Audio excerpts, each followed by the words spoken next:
Вот если у ребенка эпизоды свистящего дыхания, есть атопия, это бронхиальная астма. Если ощущение зуда и першения в горле, аллергический ринит.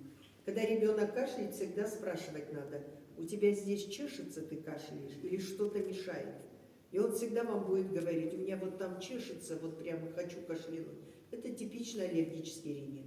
Влажный продуктивный кашель – это говорит о более серьезных вещах. Кистофиброз, то есть муковисцидоз. Это первичная целлярная дискинезия, может быть, затяжной бактериальный бронхит, и это при первичном иммунодефиците. Поперхивание пищи и грудной кашель – повторяющаяся аспирация. Лающий грудной кашель, доктора, это говорит о слабости стенок бронхов. Это врожденная патология трахеобронхомаляции или сдавление дыхательных путей лимфоузлами, а может быть даже опухоль. Если аномальный кашель, который исчезает во время сна, игнорирование кашля во время, ребенок смотрит iPad или смотрит телевизор, отвлекается, в этот момент исчезает кашель. Это психогенный кашель, доктора. Сухой кашель с рестриктивными нарушениями, он характерен для интерстициальных заболеваний легких хронических. Прогрессирующий кашель со снижением веса и гипертермией – это туберкулез. Каждый ребенок, который длительно кашляет, вы должны обязательно на предмет специфической патологии пройтись. То есть что? Сведения о МАНТУ собрать, да? Посмотреть, есть ли рубчики БЦЖ, до 12 лет 2 рубчика должно быть, и какие они, да? Понимаете, опросить, нет ли контакта вокруг в семье кашляющими. То есть мы не должны забывать об этой страшной инфекции, как туберкулез.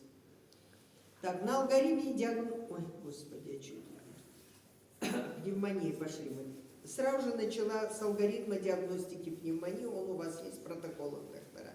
Я на нем останавливаться не буду, да?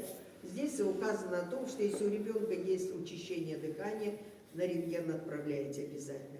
Если есть локальные перкуторно-аускультативные данные, на рентген надо отправить. Если этого нет, то есть вы слышите асимметричные хрипы, то тоже это данные за пневмонию, да? Если этого нет, но есть только токсикоз и никаких перкуторных аускультативных данных, это, конечно, ОРВИ. Вот такой алгоритм он у нас постоянно.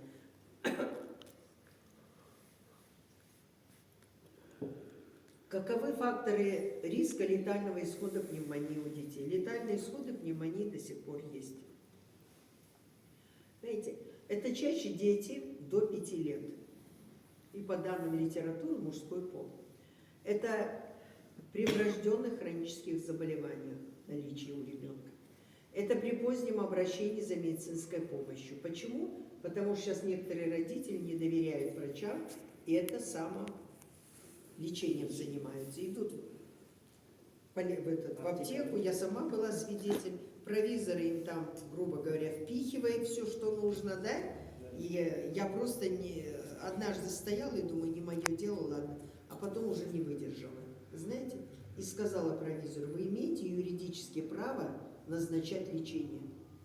Понимаете, при пневмонии. Подошла к заведующей аптеки, представилась и сказала: вы можете войти в интернет, вбить мою фамилию, узнаете. Я пульмонолог, известный в Казахстане. Какое право имеет ваш продавец за прилавком, да? Это нам очень мешает, когда мама уже 2-3 дня стерла картину и лечение. Поэтому позднее поступление, конечно, в стационар в связи с этим. Если гестационный возраст при рождении был меньше 20 недель. Если своевременно начатое лечение внебольничной пневмонии к летальному исходу не приводит, доктора.